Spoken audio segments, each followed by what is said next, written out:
ప్రస్తుతం మార్కెట్‌లో ఎక్కడ చూసినా నకిలీ పత్తి విత్తనాల దందా జోరుగా సాగుతుంది. గత వారం రోజుల్లోనే 2-3 మూటాలు నకిలీ పత్తి విత్తనాల మూటాలను పోలీసులు పట్టుకోవడం జరిగింది. అయితే వీటికి సంబంధించి అటు రైతులు ఏ విధంగా ఆందోళన చెందుతున్నారు? వాళ్ళు కొనేవి మంచి విత్తనాలా? నకిలీ విత్తనాలా? అనేది రైతు తెలుసుకోలేని పరిస్థితి.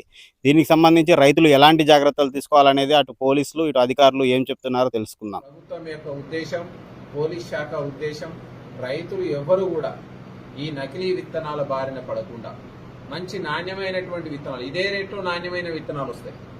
వీళ్ళు చూపేటువంటి ఆశలకు రైతులు ఎవరు కూడా నమ్మొద్దు. మంచి విత్తనాలని, మంచి దిగుబడి ఇచ్చే విత్తనాలని, శాస్త్రవేత్తలతోటి అంగీకారం పొందినటువంటి విత్తనాలని, మీ దగ్గర వ్యవసాయ అధికారులు శాస్త్రపరంగా టెస్ట్ చేసినటువంటి విత్తనాలని కొనుక్కొని మీరు మీ యొక్క శ్రమని నమ్ముకుంటారు. కాబట్టి ఆ శ్రమ మీద మంచి దిగుబడి సాధించడానికి అవకాశం ఉంటుంది. ఈ విధమైనటువంటి నకిలీ విత్తనాలకు మేబీ తక్కువ రేట్లో వస్తున్నాయని నమ్మో, లేకపోతే ఇంకొకరు ఎవరో చెప్పిన మాటలు వినో ఈ నకిలీ విత్తనాలను మీరు సాగు చేసుకున్నట్లయితే ఇబ్బందులు ఎదుర్కోవాల్సి వస్తుంది. కాబట్టి దయచేసి పోలీస్ డిపార్ట్మెంట్ విజ్ఞప్తి ఏంటంటే మంచి విత్తనాలని, నాణ్యమైన విత్తనాలని, మంచి లేబులింగ్, ప్యాకింగ్ అన్ని సురక్షితమైనటువంటి ప్యాకింగ్ ఉన్న విత్తనాలు. నా పేరు తంగెల శ్రీనివాసరెడ్డి అండి, ఆత్మగురేస్ మండలం, గ్రామం నర్సింపేట. పత్తి విత్తనాలు వేసిరా? ఎన్ని ఎకరాలు? నేను 4 ఎకరాలు వేసిండండి. 4 ఎకరాలు 4 రకాల విత్తనాలు తెచ్చా. ఒక్కొక్కటి ఒక రకం 3, ఒక రకం 3, ఒక రకం 3, అట్లా 4 ముళ్ళ 12 ప్యాకెట్లు, 10 ప్యాకెట్లు పెట్టినా.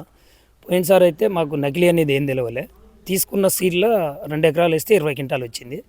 ఇప్పుడు ఆ నకిలీ అనేది అయితే మాకు పూర్తిగా తెలియదండి. రైతుకు ఏ షాపు పోని ఈ మంచి అని ఇస్తారు రకాలు. రేట్లు చూస్తే ఇది బ్రాండు 850 వేస్తున్నాం, ఇది మామూలు అయితే 830 ఇట్లా అమ్ముతుర్రు. సరే ఇక బ్లాక్లో అమ్మే అయితే మనకు తెలియదు, మేము ఎన్నడూ తేలే. బిల్లే తెచ్చా. వచ్చేసి ఇప్పుడు మొన్న సూర్యాపేటలో నకిలీ విత్తనాలు దొరికినాయి అనేది ఒక ప్రెస్లో వచ్చింది, న్యూస్లో. దీని మీద ప్రభుత్వం, వ్యవసాయ అధికారులు, ఏఓ గారైనా కానీ, ఏఈఓ గారైనా కానీ దాన్ని స్వచ్ఛందంగా నకిలీ విత్తనాల మీద కఠిన చర్యలు తీసుకోవాలని రైతాంగం తరఫున కోరుతున్నాం. నంద్యాల శ్రీనివాసరెడ్డి. పత్తి వేసిరా? వేసినాం. ఎన్ని ఎకరాలు వేసిరు? 5 ఎకరాలు. వేసిరు. మరి మార్కెట్లో నకిలీ పత్తి విత్తనాలు జోరుగా అమ్ముతుర్రు. మరి వాటిని ఎట్లా గుర్తిస్తారు? అది గవర్నమెంట్ అరికట్టాలి. మాకు పత్తి ఈల్డింగ్ వచ్చినాక తెలుస్తుంది. మంచిగా వస్తాను, మంచి సీడ్ అనుకుంటాం. బిల్లు తీసుకోవాలి కదా ఫస్ట్. రైతు కూడా సీడ్ కొనేటప్పుడు బిల్లు తీసుకోవాలి కదా, లైసెన్స్ షాపులో కొనాలి కదా. దాని గవర్నమెంట్ అరికట్టాలి. రైతుగా మీరైతే గుర్తించలేరు నకిలీ విత్తనం? గుర్తించగలుగుతాం, గుర్తించలేం. అట్లా. ఇంతకుముందు ఎంత దిగుబడి వచ్చింది ఈ మంచి విత్తనం? ఇంతకుముందు నాకు 15 క్వింటాలు కూడా వచ్చింది రాశి. నీళ్ళు కడితే ఇంకా ఎక్కువ వచ్చింది. ఇప్పుడు నకిలీ పత్తి విత్తనాలు చలామణిలోకి వచ్చినాయి కదా, రైతు ఏ విధంగా నష్టపోతుంది? రైతు ఇప్పుడు పత్తి విత్తనాలు షాపులో ఇచ్చిన గింజలు మేము తెస్తున్నాం. అవి నకిలీ విత్తనాలు మేము ఎట్లా గుర్తుకొట్టగలుగుతాం? వాటి వల్ల అయితే మాకు పంట ఏం అనిపిస్తలేదు. బాగా 15 క్వింటాలు వస్తుంది, 20 క్వింటాలు వస్తుంది అంటారు, కానీ ఈ రాట్లా పెట్టేసరికి అవి మేమేమని ఎట్లా గుర్తుపట్టగలుగుతాం? ప్రభుత్వం నుంచి ఎలాంటి చర్యలు కోరుకుంటారు? ప్రభుత్వం గుర్తుపట్టి దాన్ని చర్యలు తీసుకొని దాన్ని ఇది చేయాలి.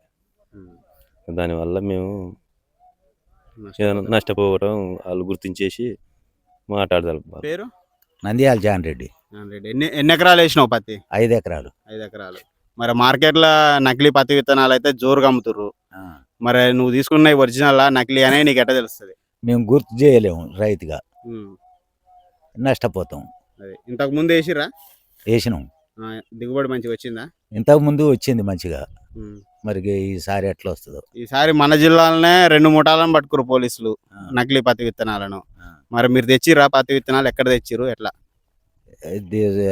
సూర్యాపేటలో తెచ్చినాం. హుపలో శ్రీశైలం ఉంది. అట్లే మంచి విత్తనాలు అవి ఇక మనకేమరక ఇక పంట దిగుబడి వచ్చినాక తెలుసుద్ది. ప్రభుత్వం నుంచి ఏం కోరుకుంటారు? ప్రభుత్వమే చేయాలి, ఏ నకిలీ విత్తనాలు రాకుండా. అంతేగాని రైతుగా గుర్తించలేము. ఇది రైతులు చెప్తున్న పరిస్థితి. రైతుగా మేమైతే నకిలీ విత్తనాలను గుర్తించలేము. ప్రభుత్వమే దానికి తగిన చర్యలు తీసుకొని రైతు వద్దకు నకిలీ విత్తనాలు రాకుండా కేవలం అసలైన విత్తనాలే రైతుకు లభించే విధంగా చర్యలు తీసుకోవాలని రైతులు కోరుకుంటున్న పరిస్థితి.